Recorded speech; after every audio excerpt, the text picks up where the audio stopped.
Assalamualaikum warahmatullahi wabarakatuh.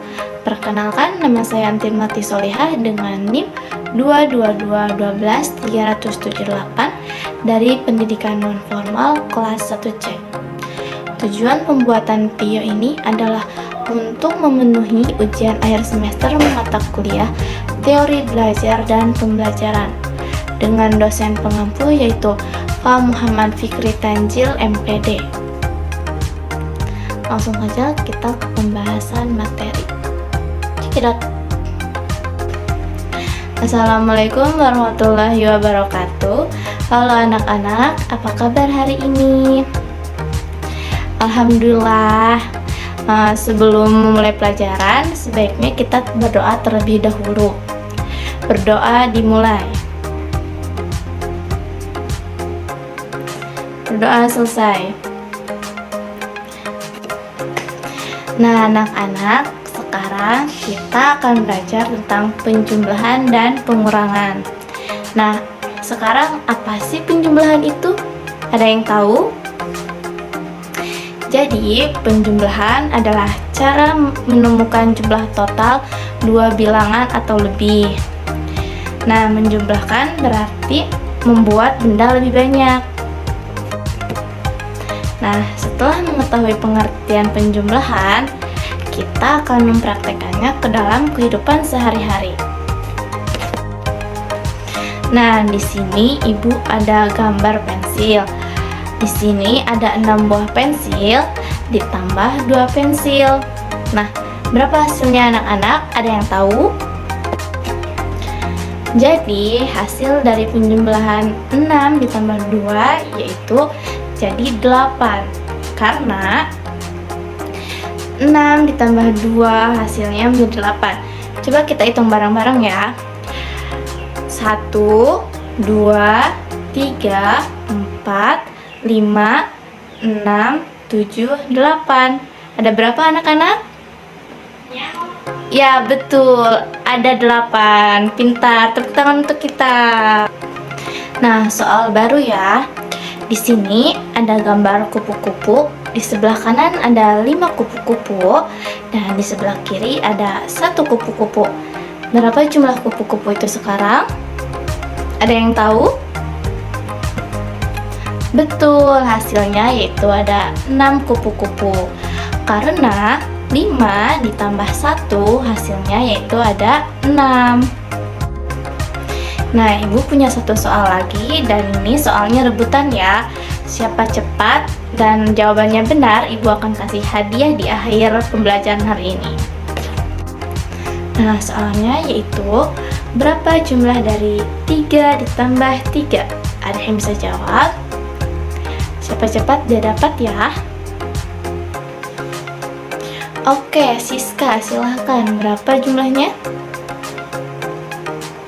Betul sekali, jumlahnya yaitu 6 ya anak-anak, karena hasil dari 3 ditambah 3 yaitu 6. Oke Siska, nanti hadiahnya Ibu kasih di akhir ya. Nah anak-anak, itu tadi kita sudah bermain soal penjumlahan. Sekarang kita akan membahas tentang pengurangan. Apa sih pengurangan itu? Ada yang tahu anak-anak? Pengurangan adalah mengambil sejumlah angka dari angka tertentu. Nah, contohnya, Ibu mempunyai 3 pensil dan akan Ibu berikan 1 pensil kepada Doni. Ada berapa lagi jumlah pensil yang Ibu miliki? Betul sekali, yaitu ada 2 pensil. Karena 3 dikurang 1 yaitu hasilnya adalah 2. Nah, tadi itu contoh dari pengurangan. Sekarang Ibu kasih soal ya. Ada gambar kelinci. Ada 6 kelinci yang sedang makan. Kelinci itu dimakan oleh serigala 4 ekor. Sisa berapa kelinci tersebut? Coba 6 dikurang 4. Berapa hasilnya? Ada yang bisa jawab? Oke Rani, berapa hasilnya? Betul, yaitu ada 2 ekor kelinci. Karena 6 dikurang 4 hasilnya adalah 2 lagi ya anak-anak. Nah, sekarang ibu mau kasih satu soal lagi nih, rebutan ya, siapa cepat dia dapat lagi. Nah, nanti di akhir pembelajaran akan ibu kasih hadiah. Siap ya anak-anak? Oke, soalnya itu 10 dikurang 5, sisanya berapa? Coba hitung baik-baik dulu. Nah, oke Suci, silahkan jawab berapa hasilnya. Betul sekali, pintar Suci. Jadi hasilnya ada 5 lagi anak-anak, karena hasil dari 10 dikurang 5, yaitu hasilnya ada 5 lagi anak-anak. Nah, di sini ibu akan berikan beberapa soal lagi kepada kalian sebelum kita pulang ya. Tadi kan kita sudah belajar tentang penjumlahan dan pengurangan, dan sepertinya kalian juga sudah pada bisa. Nih, kita tebak-tebakan lagi ya. Udah pada siap belum semuanya? Oke, kita mulai ya. Berapa jumlah dari 10 ditambah 2? Oke, ada yang bisa?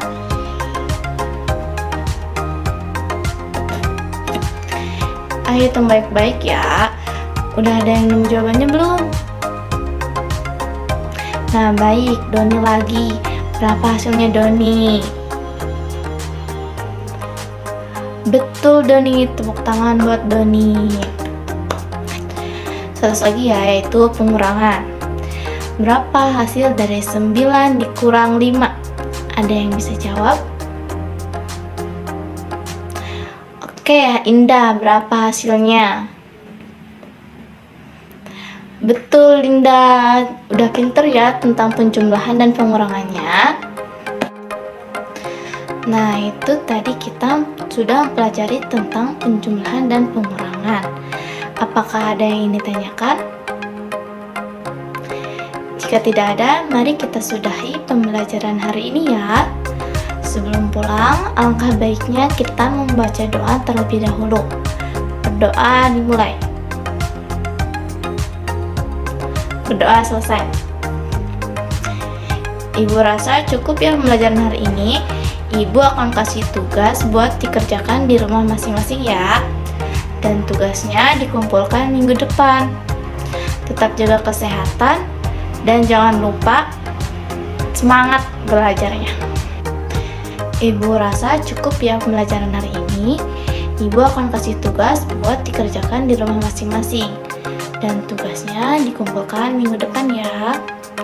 Jangan lupa tetap jaga kesehatan dan tetap semangat belajarnya. Terima kasih anak-anak, semoga ilmu yang ibu berikan bisa bermanfaat buat kalian. Oke, ibu akhiri. Assalamualaikum warahmatullahi wabarakatuh.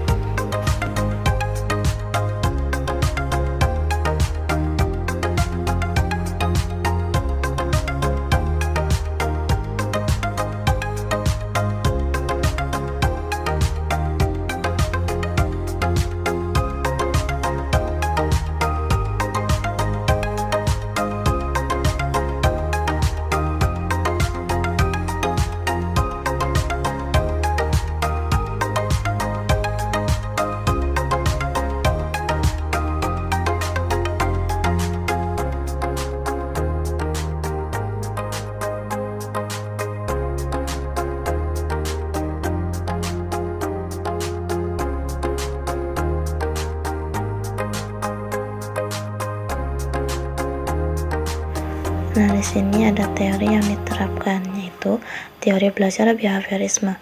Teori belajar behaviorisme adalah perubahan tingkah laku sebagai hasil dari pengalaman. Belajar disebabkan adanya interaksi antara stimulus dan dengan respon. Dalam belajar, hal yang terpenting yaitu adanya input atau stimulus dan output atau respon. Di sini ada pengertian lain, yaitu teori behaviorisme atau behavioristik adalah salah satu pendekatan di dalam psikologi pendidikan. Pendekatan tersebut meyakini bahwa anak dapat dibentuk sesuai dengan apa yang diinginkan oleh orang yang membentuknya, baik guru ataupun tua.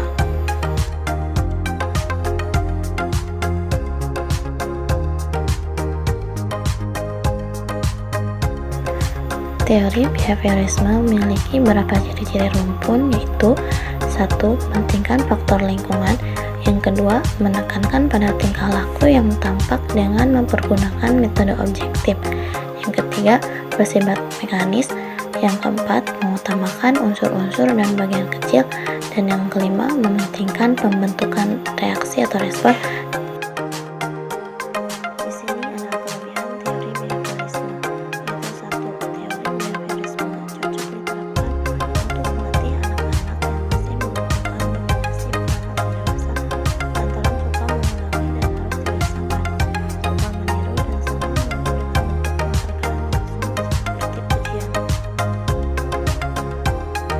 Yang kedua yaitu pembiasaan guru untuk bersikap jeli dan peka pada situasi dan kondisi belajar.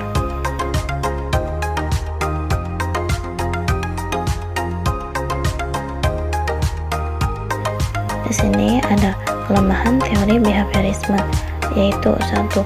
Pembelajaran siswa berpusat pada guru, bersifat mekanistik, dan hanya berorientasi pada hasil yang diamati dan diukur. Yang kedua, murid mendengarkan dengan tertib penjelasan guru dan menghafalkan apa yang didengar sebagai cara yang efektif.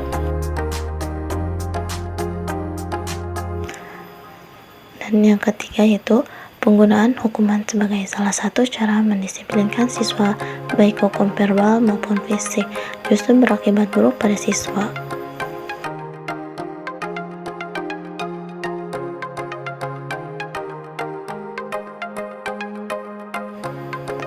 Di sini ada salah satu contoh penerapan teori belajar behavioristik adalah adanya sistem poin ketika siswa melakukan pelanggaran terhadap aturan-aturan di sekolah. Contoh lainnya yaitu pemberian reward atau hadiah kepada siswa yang aktif atau sesuai dengan pencapaiannya.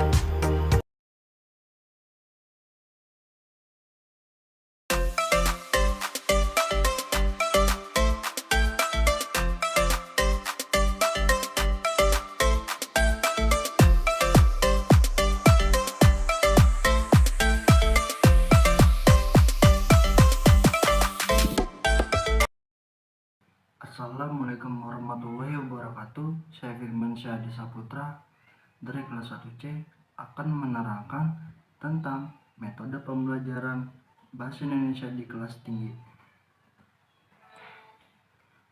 Langsung saja, metode pembelajaran kelas tinggi. Metode adalah cara yang telah teratur dan telah terpikir baik-baik untuk mencapai suatu maksud tertentu. Menurut M. Zulfajri dan Ratu Aprilia Senja, metode adalah cara sistematis dan terpikir secara baik untuk mencapai tujuan. Prinsip-prinsip dan praktek-praktek pengajaran bahasa. Dalam dunia pengajaran, metode adalah rencana penyajian bahan yang menyeluruh dengan urutan yang sistematis berdasarkan pendekatan tertentu. Jadi, metode merupakan cara melaksanakan pekerjaan. Metode pembelajaran dapat dipilih sesuai dengan kebutuhan dan tujuan pembelajaran. Pada keterampilan berbahasa terdapat keterampilan menyimak, membaca, menulis, dan berbicara. 4 keterampilan berbahasa tersebut dapat dipelajari dengan menggunakan metode-metode pembelajaran dan disesuaikan dengan tujuan yang ingin dicapai. Selanjutnya, metode audiolingual. Metode audiolingual sangat mengutamakan drill atau pengulangan. Metode itu muncul karena terlalu lamanya waktu yang ditempuh dalam belajar bahasa target. Padahal untuk kepentingan tertentu perlu penguasaan bahasa dengan cepat. Dalam audiolingual yang berdasarkan pendekatan struktural itu, bahasa yang diajarkan dicurahkan pada lafal kata dan pelatihan berkali-kali secara intensif pola-pola kalimat. Guru dapat memaksa siswa untuk mengulang sampai tanpa kesalahan. Langkah-langkah yang biasanya dilakukan adalah: yang pertama, penyajian dialog atau teks pendek yang dibacakan guru berulang-ulang dan siswa menyimak tanpa melihat teks yang dibaca. Yang kedua, peniruan dan penghafalan teks itu setiap kalimat secara serentak dan siswa menghafalkannya. Yang ketiga, penyajian kalimat dilatihkan dengan pengulangan. Yang keempat, dramatisasi dialog atau teks yang dilatihkan, kemudian siswa memperagakan di depan kelas. Yang kelima, pembentukan kalimat lain yang sesuai dengan yang diartikan. Mode komunikatif. Desain yang bermuatan komunikatif harus mencakup semua keterampilan berbahasa. Setiap tujuan diorganisasikan ke dalam pembelajaran. Setiap pembelajaran dispesifikan ke dalam tujuan konkret yang merupakan produk akhir. Sebuah produk di sini dimaksudkan sebagai sebuah informasi yang dapat dipahami, ditulis, diutarakan, atau disajikan ke dalam non-linguistis. Sepojok surat adalah sebuah produk. Demikian pula sebuah perintah, pesan, laporan, atau peta juga merupakan produk yang dapat dilihat dan diamati. Dengan begitu, produk-produk tersebut dihasilkan melalui penyelesaian tugas yang berhasil. Contohnya, menyampaikan pesan kepada orang lain yang sesuai dengan tujuan pembelajaran. Tujuan itu dipecah menjadi: pertama, memahami pesan; kedua, mengajukan pertanyaan untuk menghilangkan keraguan; yang ketiga, mengajukan pertanyaan untuk memperoleh lebih banyak informasi; yang keempat, membuat catatan; yang kelima, menyusun catatan secara logis; yang keenam, menyampaikan pesan secara lisan. Dengan begitu, untuk materi pembahasan, penyampaian pesan saja, aktivitas komunikasi dapat terbangun secara menarik, mendalam, dan membuat siswa lebih intensif. Selanjutnya, teknik pembelajaran bahasa Indonesia kelas tinggi. Teknik pembelajaran merupakan cara guru menyampaikan bahan ajar yang telah disusun dalam metode. Berdasarkan pendekatan yang dianut, teknik yang digunakan oleh guru bergantung pada kemampuan guru untuk berinovasi agar proses belajar mengajar dapat berjalan lancar dan berhasil dengan baik. Dalam menentukan teknik pembelajaran ini, guru perlu mempertimbangkan situasi kelas, lingkungan, kondisi siswa, sifat-sifat siswa, dan kondisi-kondisi yang lain. Jadi, teknik pembelajaran yang digunakan oleh guru dapat bervariasi, di mana untuk metode yang sama dapat digunakan teknik pembelajaran yang berbeda-beda. Bergantung pada berbagai faktor tersebut, berdasarkan uraian tersebut dapat dikatakan bahwa teknik pembelajaran adalah cara yang dilakukan oleh guru dalam pelaksanaan kegiatan belajar mengajar untuk memperoleh hasil yang optimal. Selanjutnya adalah teknik yang digunakan. Berikut ini adalah teknik-teknik yang biasa digunakan dalam pembelajaran bahasa Indonesia. Yang pertama, teknik pembelajaran menyimak. A. Simak ulang ucap. Teknik simak ulang ucap biasanya digunakan dalam melatih siswa melafalkan dengan tepat unit-unit bahasa mulai dari unit terkecil sampai unit terbesar, misalnya fonem, kata, kelompok kata, kalimat, dan paragraf atau wacana pendek.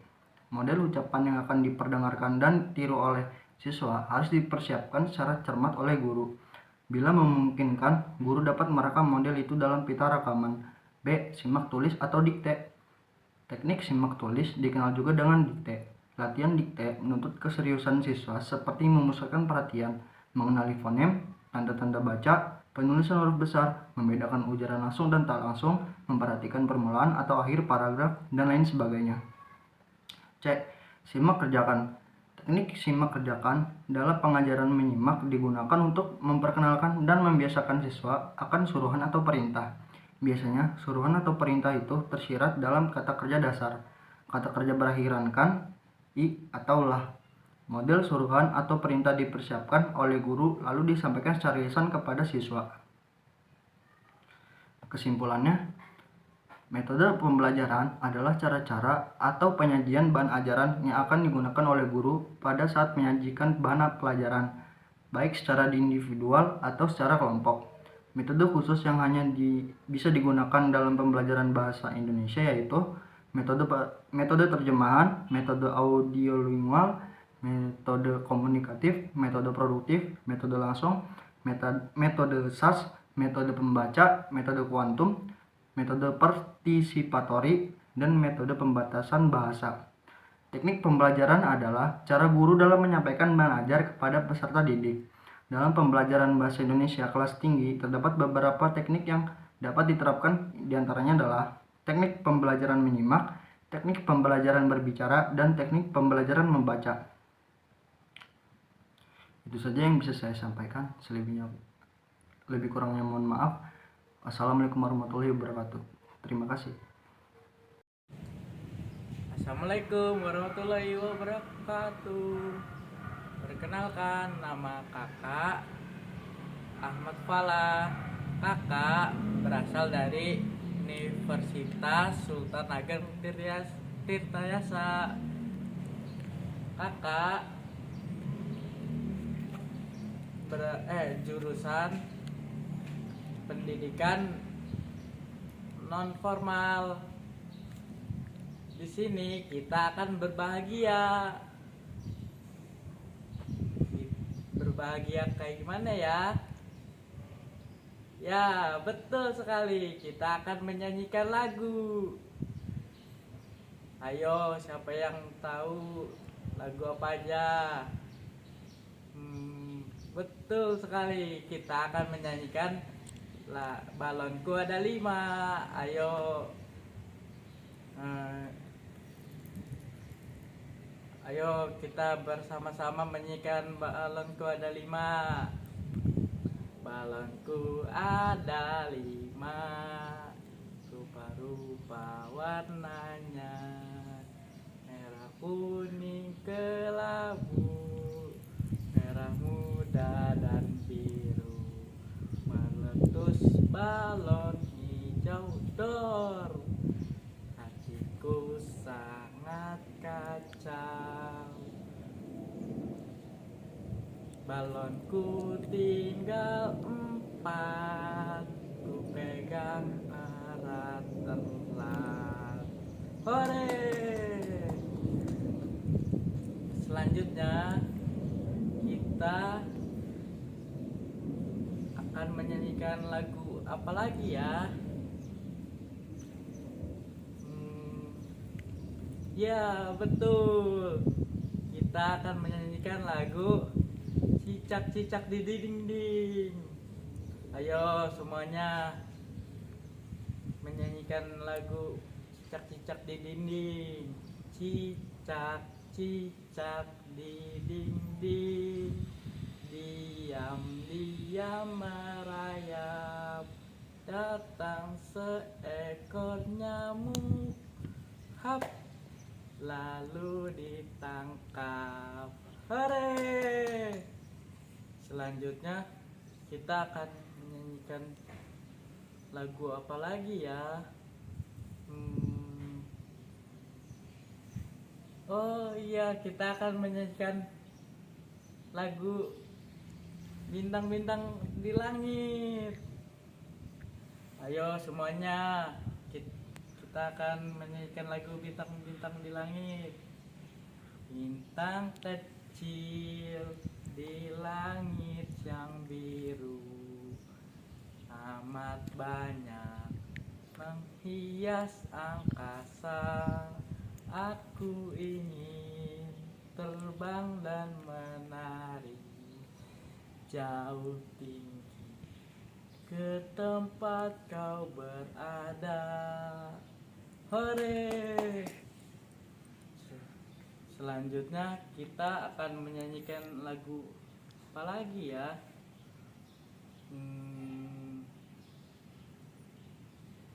Ya, betul sekali. Kita akan menyanyikan lagu Pelangi-pelangi. Ayo semuanya ikut bernyanyi. Pelangi-pelangi, alangkah indahmu, merah kuning hijau di langit yang biru, kulukismu agung, siapa gerangan, pelangi-pelangi ciptaan Tuhan. Hore! Segitu aja yang dapat kakak sampaikan. Kakak izin mundur diri. Dadah. Sama kakak Fala. Apa kabar kalian semua hari ini? Alhamdulillah baik. Semuanya. Sekarang kita akan bermain tebak-tebakan. Coba kalian tebak, hewan apakah ini? Aku mempunyai badan yang besar dan tenaga yang kuat. Telingaku lebar, belalaiku panjang. Hewan apakah aku? Ya, betul sekali, gajah. Ada yang tahu suara gajah kayak gimana? Hmm, hmm. Hore. Selanjutnya, coba kalian tebak, hewan apakah ini? Aku mempunyai penciuman yang sangat tajam. Aku suka mengaum di malam hari. Hewan apakah aku?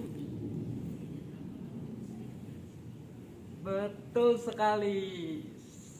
Aku adalah serigala. Ada yang tahu suara serigala bagaimana? Aum, aum, aum. Hore. Selanjutnya, coba kalian tebak lagi, hewan apakah aku? Aku suka berkokok di pagi hari. Aku suka bertelur. Hewan apakah aku? Ya, betul sekali. Aku adalah ayam. Ada yang tahu suara ayam kayak gimana? Kukuruyu, kukuruyu, kukuruyu. Hore. Selanjutnya, kalian coba tebak lagi. Hewan apakah aku? Aku berwarna putih. Aku mempunyai kaki 2. Mulutku panjang. Hewan apakah aku? Ya, betul sekali. Aku adalah bebek. Coba ada yang tahu suara bebek kayak gimana? Wek, wek, wek, wek, wek, wek. Sore. Coba kalian tebak lagi. Hewan apakah aku? Aku berkaki 4. Aku mempunyai susu. Hewan apakah aku? Betul sekali. Aku adalah sapi. Coba kalian tebak. Suara sapi kayak gimana? Mo, mo, mo. Hore. Selanjutnya, coba kalian tebak lagi. Hewan apakah aku? Aku adalah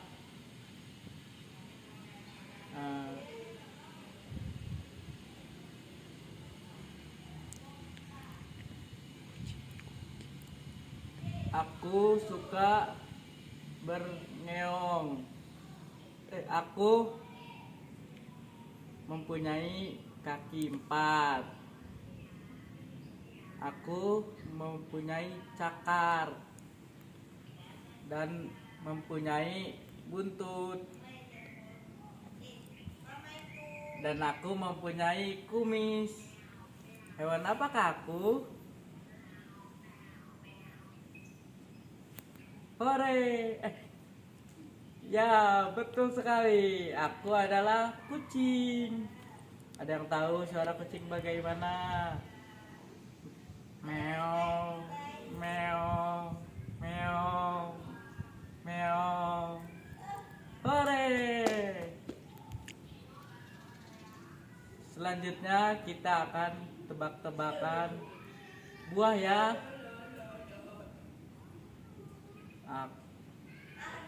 Aku berbentuk bulat.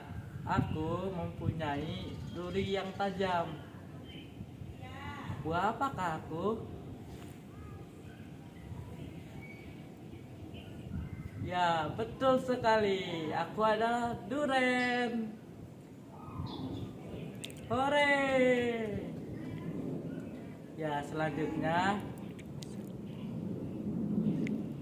coba kalian tebak lagi. Buah apakah aku? Aku berwarna kuning. Bentukku panjang. Aku suka dimakan monyet. Buah apakah aku? Ya, betul sekali. Aku buah pisang. Hore! Selanjutnya coba kalian tebak lagi. Buah apakah aku?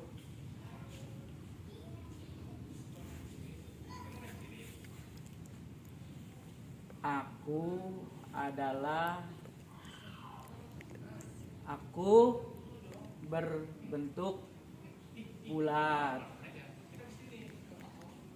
Aku berwarna merah. Buah apakah aku? Ya, betul sekali. Aku adalah apel. Hore!